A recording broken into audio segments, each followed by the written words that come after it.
Salut à tous et bienvenue pour mon tutoriel créatif. Aujourd'hui, on va faire une boîte qui est super sympa avec une fermeture d'une pliage super jolie. Je vous montre ça. Alors cette version là, on a fait hier sur Facebook en live et vous voyez le pliage en forme d'étoile est très joli. Ça fait vraiment son effet si vous offrez ça. Alors ça c'est la toute petite version que j'ai fait hier. Et on peut également, et ça c'est un autre aspect très sympa avec cette boîte, on peut varier en hauteur. Voilà une autre version. Hein, déjà dans l'esprit de fin d'année, hein, ça peut faire vraiment bling bling sur nos boîtes. Et ça c'était une version l'esprit Noël encore. Alors vous voyez trois différentes hauteurs, trois différentes versions et c'est très simple, ça change pas grand chose dans les étapes de votre travail, c'est juste pour le morceau de la base, ça va changer une mesure qui reste fixe et une mesure où vous pouvez justement varier en hauteur. Mais ça, je vais vous dire tous et en plus, je vais mettre comme toujours les mesures dans la boîte d'information. Ne vous inquiétez pas. Alors, aujourd'hui, on va refaire cette boîte-là dans cette taille-là. Alors, cette petite boîte se fait à partir d'une demi-feuille A4. Alors, c'est super. On recoupe deux boîtes, donc d'une feuille. Ça, c'est chouette. Alors, pour cette petite boîte, on coupe sur le côté des 21 cm à 10 et demi. Sac.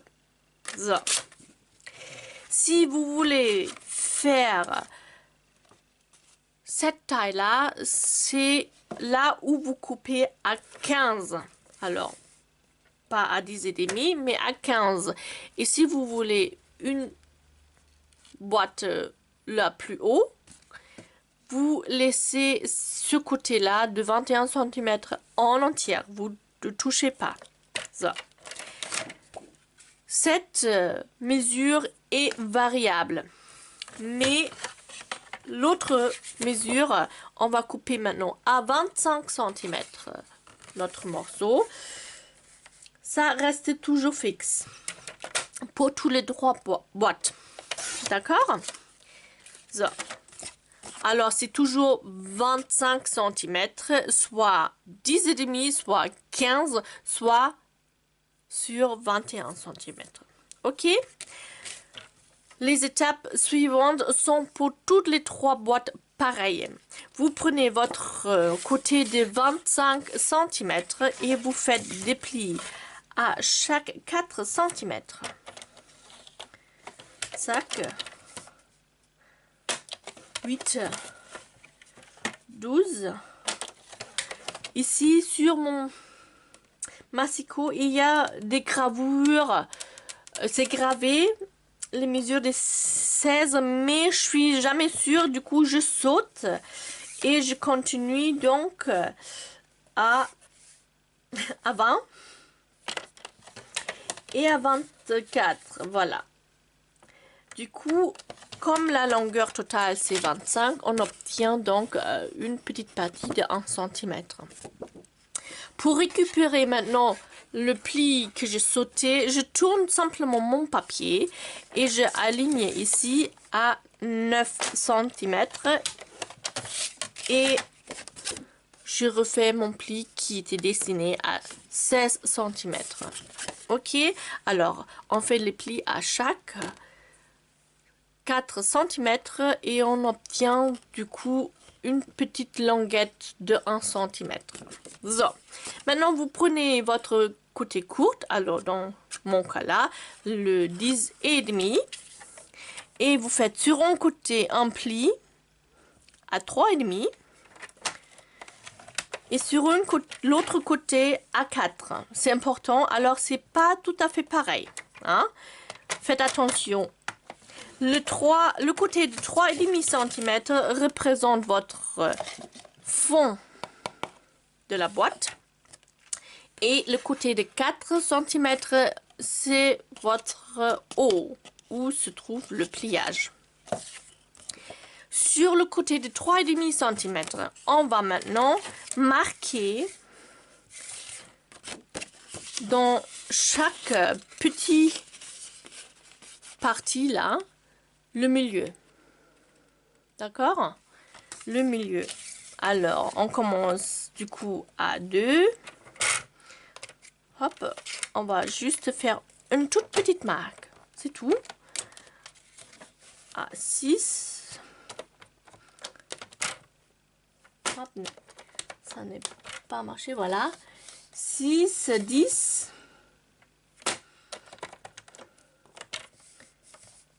14.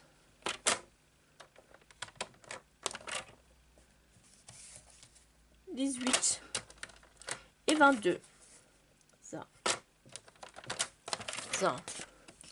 Je vous montre ça. Voilà, vous voyez. Dans chaque petite partie, j'ai fait ma marque à 2 cm. Voilà. Ça, c'est le bas, le fond de notre boîte. Maintenant, on va faire des plis à la main avec mon outil et une règle, tout simplement. Et sur le côté de 4 cm, on va faire dans chaque carré des croix, des plis en croix. Hop, pardon. Ça. Je fais toujours dans une direction et après je fais retour dans l'autre direction. Zac.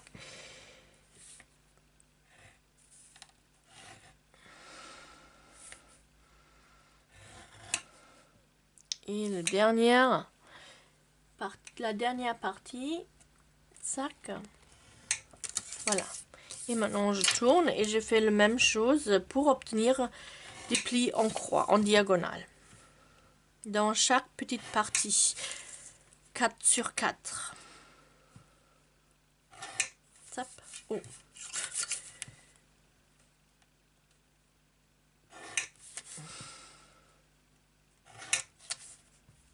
Et voilà.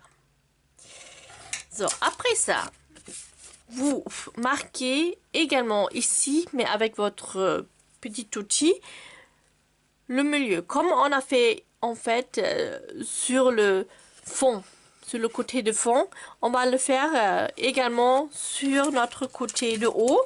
Alors, on marque 2 cm entre les plis en fait. Le milieu. Zac, juste avec une petite marque, c'est suffit. Et ensuite, on va connecter ce petit marque là. Vous voyez bien, j'espère. Attendez. Voilà, là. Ce petit marque, on va connecter avec le croisement de plis. Voilà. On va faire ça avec chaque partie. Zac.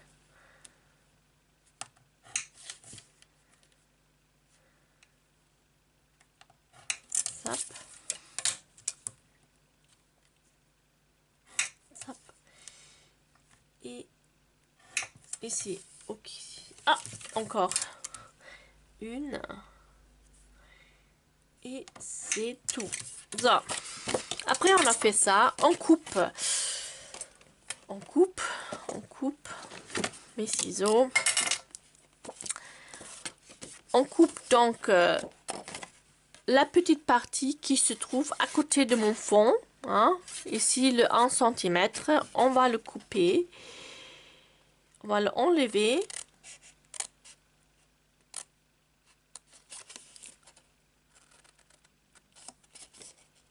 Sac, on n'a pas besoin de ça. Hop. Et on va biseauter les deux parties qui restent pour obtenir nos languettes de colle. Ça, comme ceci. Là, on a enlevé ça, qui se trouve à côté de notre partie de fond. Hein, et les deux parties qui restent, on biseaute. On biseaute également nos parties de fond. Tous, hein, tous.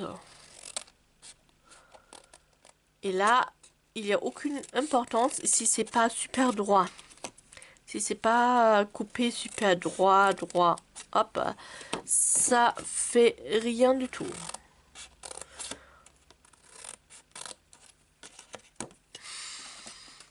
Non, j'ai pas coupé jusqu'à la fin là, ça.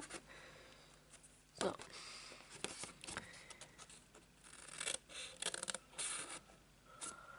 Allez hop.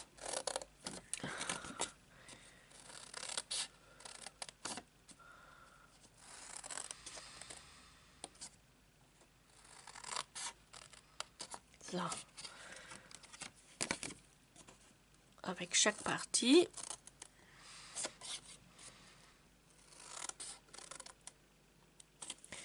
Ça. Voilà. Comme ceci. Le morceau se présente comme ceci après. So, on va refaire nos plis. Du coup,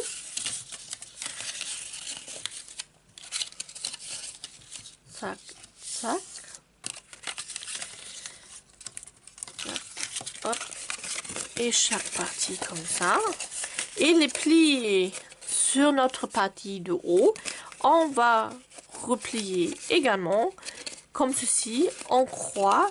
Et le petit pli, on va pincer pour que ça se trouve comme ceci. Alors les deux petites parties sont en montagne comme le petit pli droit et les deux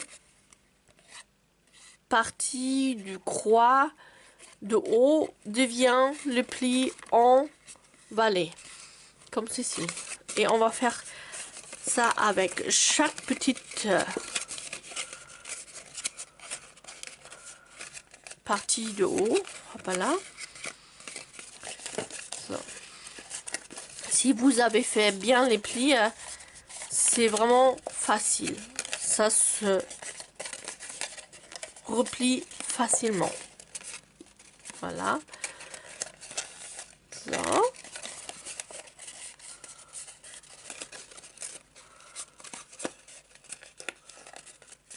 Et la dernière partie. Allez hop. Ça. Ça se présente après comme ceci. So.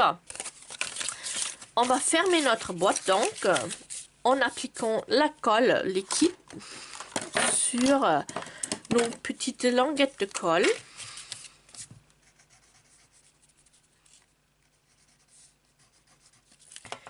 Et on ferme bord à bord notre boîte. Sac. Et voilà. On tient pour que ça prenne. Ça. Oh! Ça. Ça.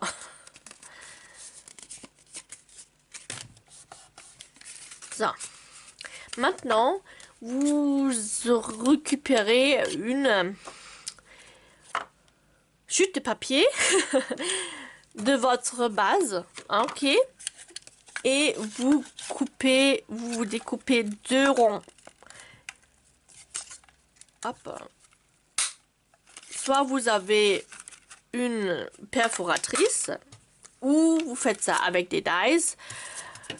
Et si votre rond est plus grand que le mien, c'est pas grave, il faut juste rester au-dessous de votre diamètre de la boîte, c'est tout, ok?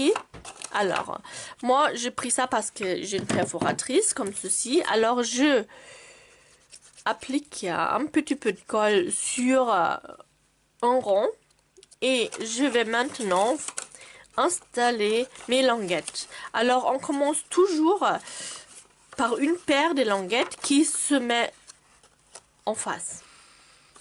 Et pourquoi on a fait des petites traits au milieu, vous allez voir maintenant. On va aligner le tout petit trait qu'on a fait pile poil en face. Comme ça, on est sûr, vous voyez là, comme ceci. Comme ça, on est sûr que notre boîte ne soit pas collée, penchée. D'accord? C'est pour ça qu'on a fait ça. So, j'ai installé une languette sur notre languette, sur notre rond, je veux dire. Et j'ai essayé d'aligner la languette en face avec les marques l'un sur l'autre, pile poil. On tient pour un moment pour que la colle prenne. Et voilà, vous le voyez, c'est comme ceci. On va continuer avec cette technique avec les autres paires de languettes également. Voilà, là, hop, on essaye d'aligner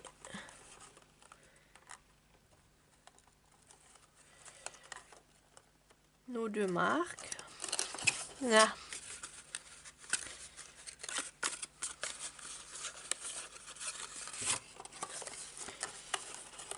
Vous allez réussir comme moi, ça que faut faire doucement, hein. So.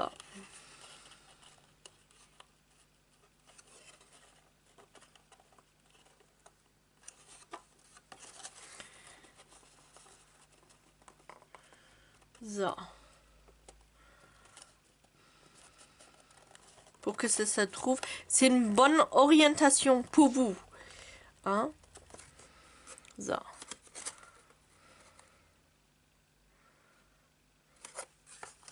Voilà. So. Et là, je travaille bien avec la colle liquide parce que je peux encore corriger la position de mes marques, hein, vous voyez. So. Zap.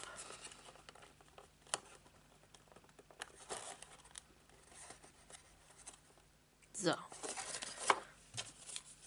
Vous voyez. Non, là, vous voyez bien. Et la dernière paire de languettes, normalement, ça se met automatiquement car les deux paires précédentes étaient bien mis et ça se retrouve très très facilement, hein, la bonne position. Ça, on tient quelques instants. Peut le mettre aussi comme ceci et on donne un coup avec notre tube de colle et voilà. Et pour cacher cette petite misère, cette petit bazar, on a découpé une deuxième rond qu'on va installer juste dessus et c'est plus propre, plus net. Ça, allez hop, le mystère de ce petit marque. Ça. Maintenant, on s'occupe de trous parce qu'il y a un ruban, hein. Je prends ma petite pince de 3 mm, un trou de 3 mm. Si vous n'avez pas ça, vous pouvez utiliser une petite perforatrice ou si vous n'avez pas ça non plus, vous pouvez prendre un outil qui pique et vous piquez votre trou avec à l'aide d'une petite tapis, hein, juste dedans. Alors dans cette petite partie triangle, c'est tout. Ça, moi, comme j'ai ma pince, c'est plus facile pour moi. Je le fais avec ma pince et je fais attention que les trous sont pas trop près du bord, hein, parce qu'on tire dessus avec le ruban et si c'est trop près du bord, bah ça risque de se déchirer avec le temps. Hop. Vous faites ça tout autour. Ça. Zac.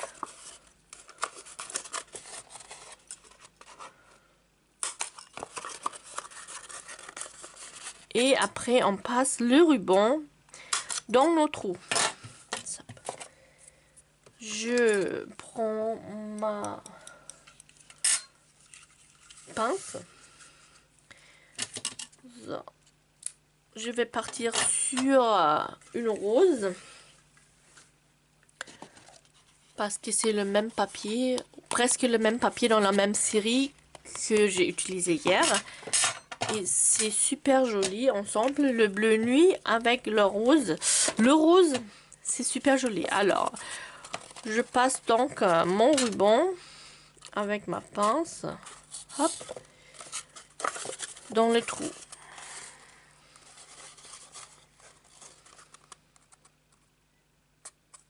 Hier, j'avais eu du mal hein, sur Facebook parce que j'avais pas encore cette réflexion de prendre cette pince-là qui est vraiment bien pointue et comme ça, je peux tirer le ruban. Ah le ruban dans les trous, par les trous. Et j'avais vraiment du mal à le faire, mais à partir de maintenant, je le sais, je prends cette pince pour passer du ruban. Sinon, vous pouvez aussi prendre une aiguille de broderie si vous avez ça à la maison. Hop.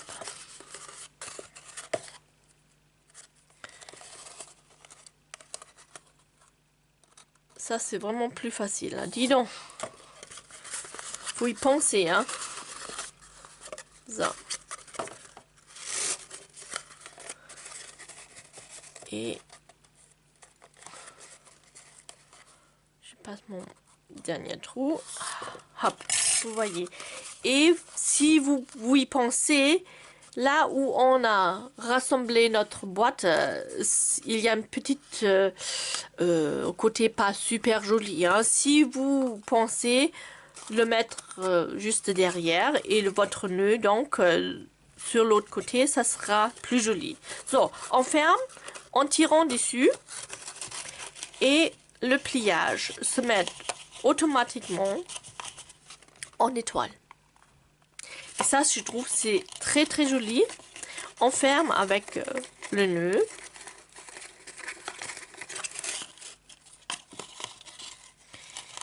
Et prenez bien un petit peu trop de ruban. Au lieu de couper trop court parce que on fait les nœuds pas tout à fait toujours pareil. L'un personne à l'autre et c'est toujours plus facile après de refaire le nœud si besoin, si le ruban est assez long. Si on coupe pile poil des fois, voilà, il manque un petit bout, ce sera dommage. So, maintenant on a besoin encore de DSP, je vous rappelle, DSP Designer Series Paper, papier à motif, et on a besoin 6 morceaux qui mesurent 2,5 sur 3,5 parce que la surface, la hauteur c'est 3 cm et chaque partie, hein, on a fait le pli à chaque 4 cm et pour obtenir un petit matage, on fait 2,5 sur 3,5. Allez hop. J'ai déjà un bande qui mesure, attendez, 3,5 et je vais me couper maintenant mes morceaux de 2,5. On a besoin de 6. Hop.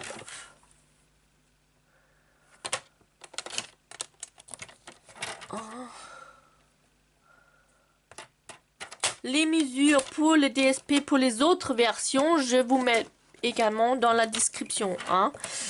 Hop. Mais après, c'est juste à mesurer. Hein. Si vous n'êtes pas sûr, vous prenez votre règle et vous mesurez vous-même pour obtenir... Hop, attendez. Ça. Faut pas parler et travailler en même temps. Hop, ça. Zac. Mes 6 morceaux de DSP. Et on va le coller tout simplement dessus. Et si vous avez envie, vous pouvez intégrer ici un tag, un petit embellissement pour mettre le nom, pour mettre un petit mot. À vous de choisir. Ça sera encore plus joli. Hein? Ça. Moi, personnellement, j'adore cette boîte. Elle est jolie, elle est pas difficile à faire. Et elle fait vraiment oui, un effet waouh. Et en plus, on est flexible au niveau de hauteur. Ce que nous donne vraiment, oui, la flexibilité d'utiliser ça pour différents objets. Ça, j'adore, j'adore. So.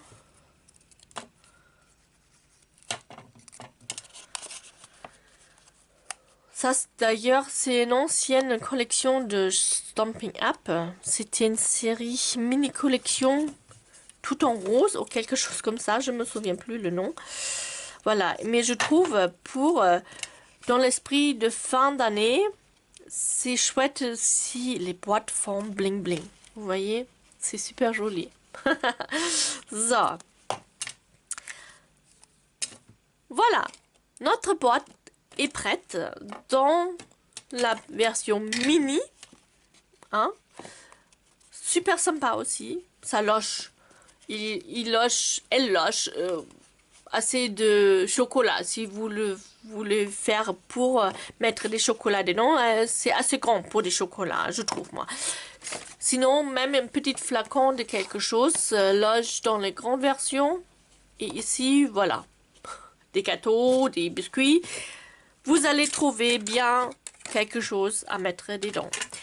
Je vous souhaite donc une bonne réalisation. J'espère que ma création, ma proposition aujourd'hui vous a plu. Et vous pouvez encore trouver une occasion de la réaliser.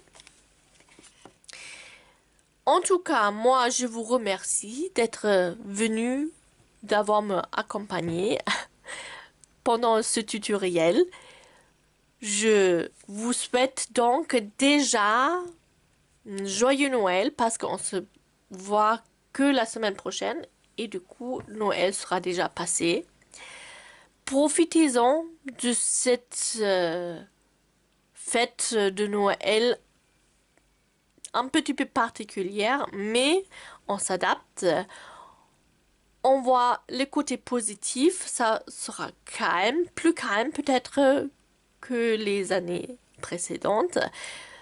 Un aspect pas mal non plus, je trouve. Et pensez à vous reposer aussi, de profiter des instants avec vraiment vos proches. C'est très très important. Et j'espère de vous retrouver bien rempli de un bon repas de Noël la semaine prochaine pour un nouveau tutoriel. Alors, un gros bisou depuis la Charente. Joyeux Noël à vous tous et à la prochaine. Au revoir.